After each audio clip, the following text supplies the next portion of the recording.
business teacher friends, and welcome back to the Art of Teaching Business podcast. My name is Denise Leigh, and I am the host. I am in the middle of a series for accounting teachers. In episode 4, I explained the key 3 concepts that I feel are the most important for accounting 1 or an introductory accounting course. And I also explained how far I get in the concepts and the scheme of accounting class. This particular episode is everything instructional tools and instructional strategies. So I expressed in the earlier episode how I really do like the textbook, but that the students really don't like the textbook. And that's problematic because doesn't matter what I like, right? I'm not the audience. It's important that my students are liking the class as far as how the content is being delivered. So there are some things that I do to spice it up. And this is all just something that I have learned over the years to try to be as creative as I can as they're learning the content. So first, let me get this out there. Yes, we have days where I am teaching and they're learning from the textbook. Absolutely. I don't always do the work together, the on your own, the application, and the mastery. Truth be told, I do usually for chapters 1, 2, and 3. As far as concepts, and again, I'm not endorsing any particular textbook company. Therefore, I'm not naming any textbook companies in this podcast. But I think most of them, chapters 1, 2, and 3, are account classifications, T accounts, and journalizing. So I do textbook examples because why reinvent the wheel, right?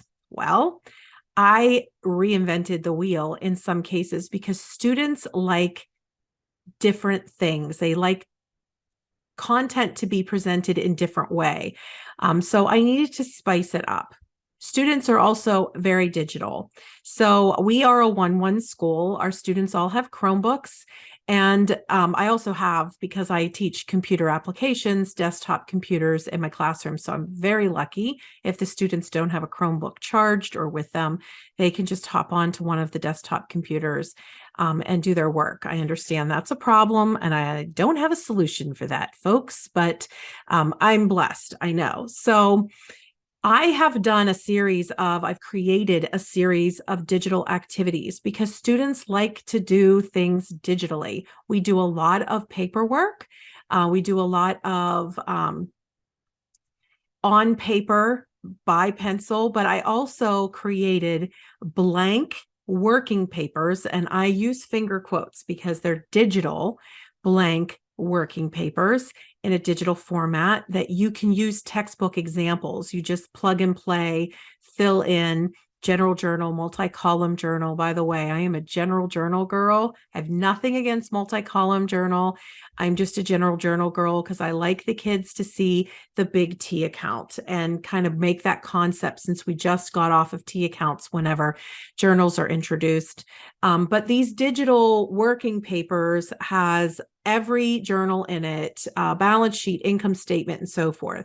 That way I can use textbook examples, but we're not using paper. They're doing it digitally and turning it into our LMS digitally.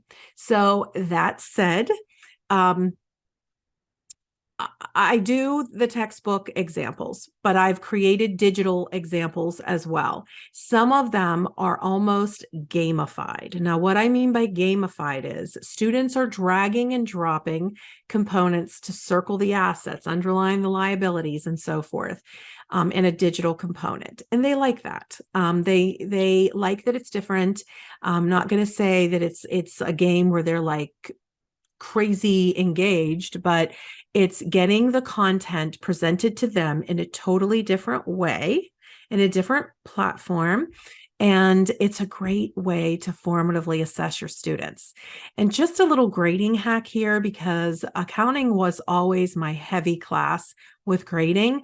I do a lot of these digital activity grading over their shoulder. I will take around my red clipboard and I will just mark off that they have done it. A lot of things I don't grade for accuracy. I grade if they have it done. Yes, I give formative assessments where I'm grading for accuracy because I need to know if they understand it. People, I give you permission to not grade everything for accuracy. We don't have time for that. So I do a ton of over-the-shoulder grading. I will sometimes at the beginning of the class ask them to open this, this, and this on their tabs. And when I circle around to them, then they are just popping on and I'm checking it off as I go. This is also an excellent opportunity for me to connect with my students, to talk to them one-on-one, kind of conference with them about the work. Do you feel like you're learning in this class? What did you learn from this activity? So just awesome. And sometimes I don't make it through the entire, 22 kids in one class. Now they're all given something to do. They're all doing a digital assessment or assignment as I'm going and circling around and grading. So it's not like they're sitting there idle waiting for me. And we may go into the next period the next day with this activity so that I have time to finish the grading. So I just wanted to digress there and tell you, I give you permission to not check everything for accuracy, but it is important that we pick something that is very comprehensive and bringing in a lot of concepts that they need. We need to check for accuracy so that we can see if they're understanding. So digital activities are one way I spice it up. And again, they're almost like gamified and they're interesting and they're attractive. And I have done a digital activity for just about every chapter in the book. I will attach in the show notes the lesson library. That is a free lesson library with all of my resources in it. If you're interested in just kind of reading per chapter what I have available in my store, I have that in a lesson library. Also, I use whiteboards a lot. I have a whole classroom set, 25 whiteboards, and I have painter's tape with 2 T accounts on each whiteboard, big T accounts.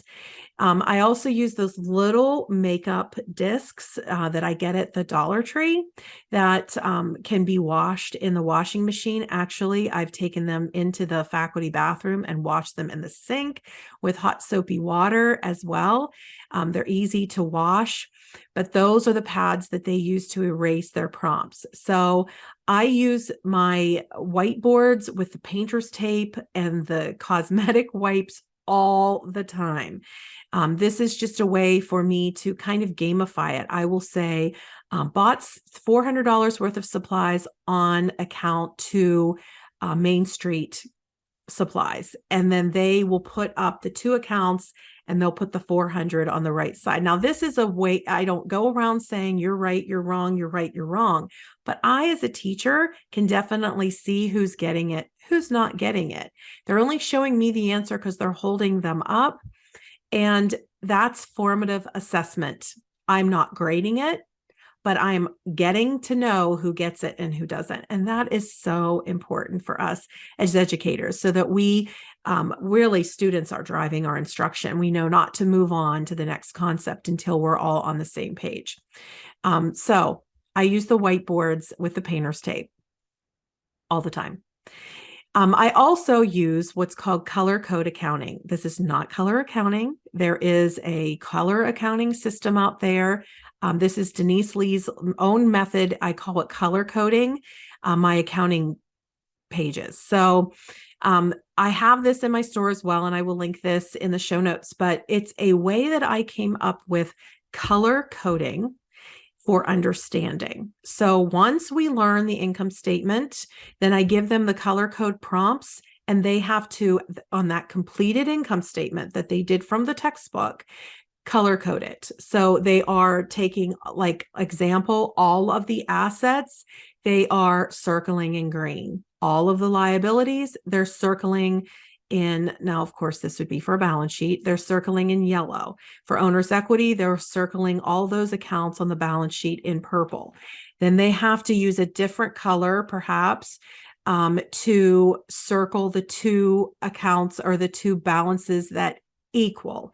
They're going to circle the heading. And then in the Income statement, they're prompted to circle all the expenses. They're prompted in a different color. They're prompted to circle the revenue in a different color, and so on.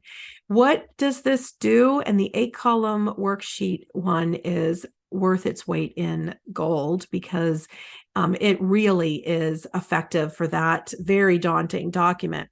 What this does is it plays a brain trick where students have to really think and analyze. So they're using their critical thinking skills, their analytical thinking skills, and they're connecting concepts with content. It's just wonderful. So I use the color coding all the time as well. And the fourth thing that I do is a sketch note system. And I have a series of sketch notes that help students see the big picture of account classifications, the accounting equation, and debits and credits. I have a separate one that shows the key 3 financial statements, which is, of course, income statement, balance sheet, and our cash flow statement. And then I have a separate one that just helps the students, and I do this one in chapter 2 always, the difference between payables, receivables, customers, and vendors. Making the connection early in accounting of payables, receivables, customers, and vendors is important so that there's no confusion later on, because they really need to understand those concepts. So those sketch notes are wonderful, especially I am a big Michael Bublé fan, for anybody that doesn't know that. And anytime we play music in my room, it's Michael Bublé. Let me tell you something, nobody argues. I am the queen of the classroom. They know if there's going to be music on, it's Bublé. And they listen to the Bublé tunes. I put my teacher's key for these sketch notes on the Promethean board, and they color. After they're done coloring, I have all coloring tools down. They use colored pencils or markers, whatever they choose. And then I discuss and I navigate it with them so that they can connect. And I ask them to give me an uninterrupted 2 minutes of their brain time. I don't want them thinking about what's for lunch. I don't want them thinking about what they're going to be doing after school. I want them really looking at their colored sketch notes so we can connect content with the concepts on the sketch notes. And it's wonderful. It's also a trick I use all the time where I will say, give me 2 minutes. Do you know what you can explain in 120 seconds? A lot. And I will sometimes even let someone do the timer on their phone while I'm doing that. And what I'm telling them in that 120 seconds is so important. But they promise me, because I could see they're laser focused on me, they promise me they're going to give me their attention and their brain isn't somewhere else. So I make sure I make the 120 seconds really meaningful for them. I'll do that about 3 times a week, where I'll say, give me 3 minutes. And then there's always someone that's like, I'll timer. And it's kind of like a way to gamify. But I make sure before he starts or she starts the timer that is everyone looking at me? No one's thinking of anything other than what I'm saying. What I'm ready to say for the next 3 minutes is unbelievably important.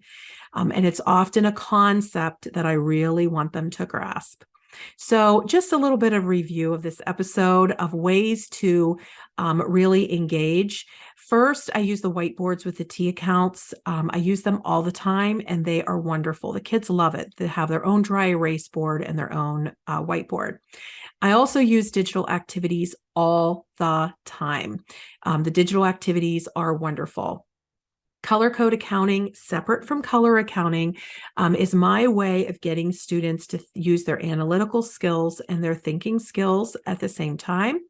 And also the sketch notes is a wonderful way to be creative.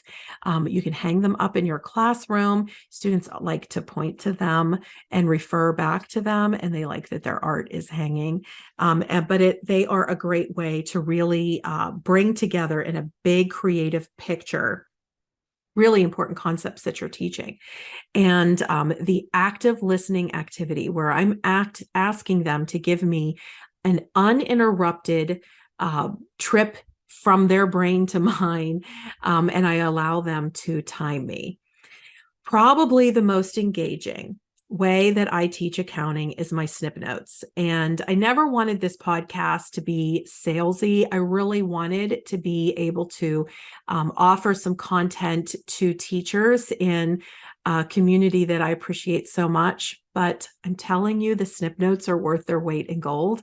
It's a systematic way that I created all the concepts that I want my students to master in a portfolio that is creative and unique. My own design, and students have never done notes like this before. It's done with just a basic, not pocket folder, plain folder, and they create these little snips. And then they have that snip note portfolio to use as a reference for the rest of the year. Do I allow students to use their snip note portfolio for assessments? Yes. Our students are ubiquitous technology users. There will never be a time that they cannot Google T accounts or the accounting equation on their cell phones. So having that information in front of them in their snip notes does not bother me. I like that they're using it. They created these notes to be a help to them as they're learning in their accounting journey. And the snip notes are the number one seller for the first couple years that I sold on TPT for a reason. People love it, and they know that when the teachers see it, they're like, this is super important. A student of mine from years ago is now teaching at a local college. She's an accounting teacher. She worked for one of the big four accounting firms for years and left to be with her she wanted to be with her four children more. So she's a professor of accounting. And I showed her my snip note portfolio because at the time I had her in class, it was not developed. And she said, every concept in here is my intro class. Everything in this portfolio is my intro class. So she appreciates it and uses it in her college class. She doesn't do the snip note portfolio like I demonstrate in the resource. They use a notebook and they put the snips in a notebook, which is a little bit more big kid or adult, so to speak. But the content is still wonderful, great, and rich with the teacher's keys included.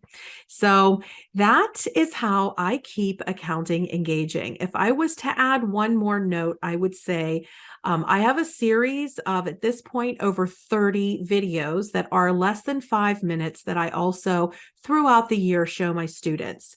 They are videos from former students of mine that are in accounting, and they talk to us for less than 5 minutes about what their position is, where they're working, what their duties and responsibilities are. Most of these videos were filmed on their cell phones and they email them to me. And then I use them in my class. I have a library saved on my Google Drive of these wonderful tools. Why are they wonderful? These kids, these now graduates and accountants, graduated from their high school and took 5 minutes or less out of their day to say, this is who I am. This is when I graduated. This is what I do for a living. I'm an accountant. These are my duties and responsibilities. And it's wonderful. So I use those sometimes as exit tickets or bell ringers, but it's a good way to be engaging and to offer an engaging way to incorporate accounting as a career. Because often they will also say, I went to school for 6 years for this or for 4 years, and they'll say whether they have their CPA or not. So again, wonderful video library that I've collected just because I've asked people, do you mind sending me a 5-minute video or less of you in the workplace talking so I can show my students? They love it. They love it. And they also love that these people are from their school. So again, this is Denise Leigh, and I so appreciate you listening in to the Art of Teaching Business. And there will be one more podcast episode for all of you accounting teacher friends of mine out there.